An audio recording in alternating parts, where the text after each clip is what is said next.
What's up everybody, my name is Tonny and I'm here with another Warframe guide video. In this video we will be looking at the Umbral Ivara Prime Hybrid.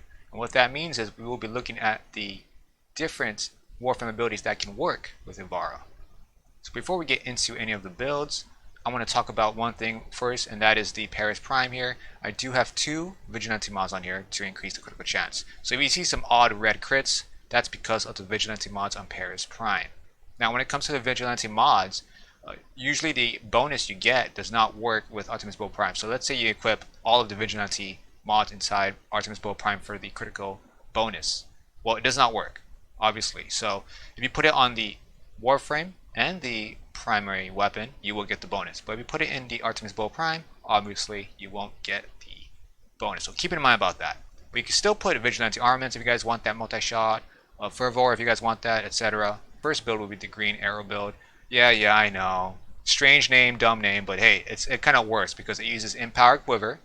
Okay, it can use all three of these abilities, three of these abilities. The second ability I have here is the Elemental Ward. Whoa, that's kind of weird, Tonny. So allow me to explain. Ivara Prime is already strong enough in terms of damage because of the Artemis Bow doing a lot of damage already. She has very good survivability because of the Prowl with the invisibility. Okay, so she doesn't need to get all tanky and shit. So the only thing left is to make sure she shoots really fast, because that's the only thing left. I'm pretty sure if you guys want to do some looting, well, I got a second build for that, so don't worry about that. But when it comes to shooting with the Artemis Bow, the one weakness is the fire rate and the reload speed. Obviously, we cannot do both. We got to pick one. So let's take a look at the fire rate. Well, the fire rate basically allows you to charge the bow faster, so we will just eliminate that. And the one thing's left is the reload speed, and that is where the Elemental Ward comes in. At the green color of the Elemental Ward element will be Toxin, allowing you to have a reload speed of 1.7, and when it comes to it, it's pretty fast. Not like straight up assault rifle fast. It's just fast enough. So I'll show you guys what I mean later. But let's take a look at the mods first. So the first mod would be the Aura mod. I've seen people do corrosive projection. Here's the thing, you guys. When it comes to the Artemis Bow, there's two things you gotta know. One is the engine conversion procs the ability strength here, and Energy Siphon works through Artemis Bow. That's actually pretty nice. Don't forget Xeneric Dash also. That also works with the Artemis Bow. You still get energy even if this is active. Now when it comes to, let's say, the Pax Bolts, which you guys pretty much sure don't really know, so I'm just going to say right here, the Pax Bolt also gives the ability strength, but if you guys use Pax Bolts with the Artemis Bow, the efficiency bonus does not carry over. It only works one time throughout the entire duration of the Pax Bolt, so keep in mind about that. Only the ability strength would still stay, but the efficiency won't. Ignore the name on the top of my build here, but this is the build for just everyday type of use actually. So Green Arrow works pretty well. You do around 124,000 damage for all of the arrows you shoot at, not one arrow. So keep in mind this is just all arrows, not one arrow. So don't get to, oh hey, that's insta kill right there. No, that's just all the arrows goes into one enemy. That's how much damage it does total. So this is the build here. Now when it comes to it, usually you guys can pretty much modify it to your needs. You guys can put Hunter Munition instead of, well, heavy caliber if you guys want. It's up to you. I'm just going to stick with heavy caliber because of the extra damage. And then the second build here would be mostly made for the headshot build here because of the augment mod. So when it comes to it, you know, I have Hunter Munitions instead of heavy caliber. But you know what, guys? It's definitely up to you guys. If I replace it with this, yeah, it's pretty much the same. So I do have different builds for these two. Okay, so I'm going to show you guys the demo for the Green Arrow build here. So first off is you want to proc the energy conversion, obviously because you need energy conversion. So number one would be the fourth ability, which would be the Artemis Bow. After that, use your Prowl for the headshot bonus. And number two, Elemental Ward. And check out the reload speed on this.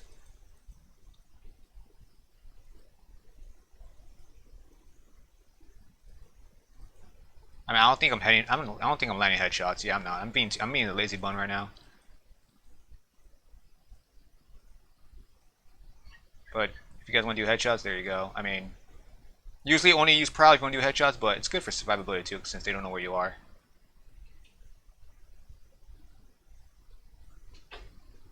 So this build is great for Steel Path for sure. Okay, so this is the second build here. This is made for spy and looting and doing all that loot farm action. So you got Ore Gaze here. You got the Infiltrate. If you guys don't do spy, replace this with any other mods you guys want, because this setup alone should be fine. And for the Arcanes, obviously you want these. And when it comes to the Umbral mods, you guys can pretty much replace Vitality for something different if you guys want. Otherwise, these two are fine because of the survivability of Ivara, and 125 to armor is really, really low. It's not that great. So I have adaptation here as well. When it comes to the looting part, well, I do have Orgaze Augment, so that means I have Petrify. And when you do have Petrify, you want to get at least 20% ability strength to get the 50% drop chance on Orgaze. So with engine conversion, adding that to 155, that's 205. That should be enough to get 100%. I mean, sorry, 50% on Orgaze, and that is actually decent enough. So usually you want to be able to use Prowl first and Pickpocket. Once you finish Pickpocket, then kill him with the Petrify, of course. My final build will be the Headhunter build, similar to my first build, but except there's a little bit different. I have the Concentrated Arrow. So if you guys do headshots, obviously you do crit chance and explosion damage on a 7-meter radius. So it's pretty nice on low levels. You do a shit ton of damage on corporates for sure. They take like around 100,000 damage. When it comes to Grineers, not that much, but still doable. Now with the ability I have for this is basically Empower, because I can always swap between the third slot to my first slot if I want to do some reload speed. So I'm going to stick with Empower for now. You want to make sure that you guys have 280% range. More range is better obviously, but you guys can always have less range and get more ability strength if you guys need to. It's up to you guys really. But I feel that this is at least good enough to do some damage here. And for that Headhunter build, I'm going to go ahead and use my second loadout here for the 100 munitions. Definitely must have here. You guys could use the balanced one if you guys want for more damage, but Headhunter I think feels a lot more better. Alright, I'm going to go ahead and show you guys how to do this build. First off is you want to proc your Empower. You guys don't really need engine conversion to proc for this. Next, you want to get some energy orbs and proc your fourth or third ability. Second ability, energy orb. Third, and if you guys want, you guys could proc your second ability again just in case, but it's up to you really. And then straight up, go ahead and start roaming around and shoot stuff. Alright, so I'm going to show you guys how to use this build. First off is you want to go ahead and use Empower first. Energy Orb. For the energy conversion, press your 4. Empower. Another Energy Orb. Press your 3. And if you guys want, this is a bonus, you guys can also get another Empower just in case. It's up to you, but I don't really recommend it since you're going to be using sleep arrows most of the time if you guys are trying to get some headshots or have trouble getting headshots. I'm going to go ahead and show you guys the damage on this. Level 175 heavy gunners, of course. I'm going to use sleep arrow just so that you guys can see how easy it is to get headshots with sleep arrows. You don't have to charge off the bow, by the way. That's not a headshot.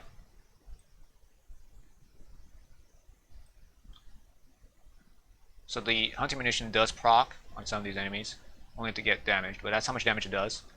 Of course, if they get more of that procs, they take more damage.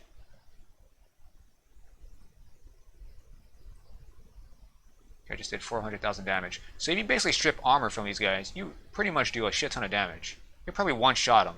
So we have seen the 2 abilities, or 3 abilities, if you guys are going to count Empower. But when it comes to other abilities, what other abilities work with Ivara? Well, we're going to go ahead and ignore the damage buff abilities, because obviously that's just common sense if you guys want more damage. But we're going to look at other abilities that might work with Ivara based on her Artemis Bow as well as maybe looting, but most of the time when it comes to the looting build of Ivara, she doesn't really need anything else except for the Orgaze or the Petrify ability. So here are the abilities you guys can use for Ivara.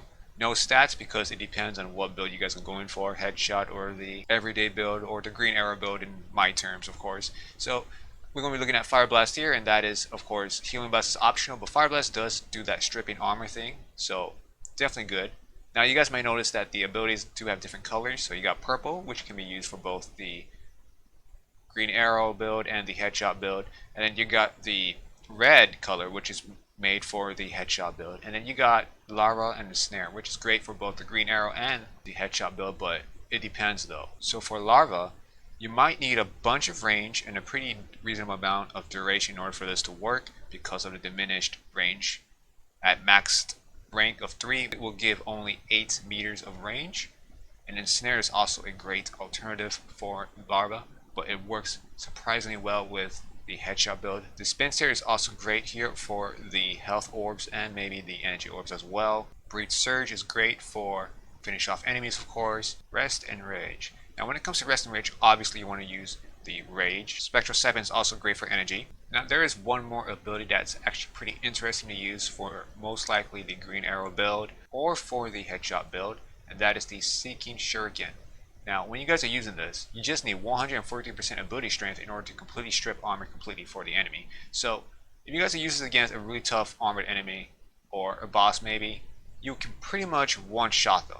I guarantee you should be able to one-shot them, because you're pretty much going to do, let's say, around 100,000 damage, 200,000 maybe, who knows, around there of course. So, if you guys are using this for the headshot though, most likely it will take a few shots in, but it should one-shot them because obviously you're aiming for the head. And that is it for this video, you guys. Not much abilities to go over, but I would say for common sense wise, if you guys just want more damage, War or Eclipse is pretty good there. Shooting Gallery for the gun jamming, but otherwise not really recommended for damage buffs. If you guys like this video, give it a like, subscribe to support my channel. Thank you guys for watching. Peace out.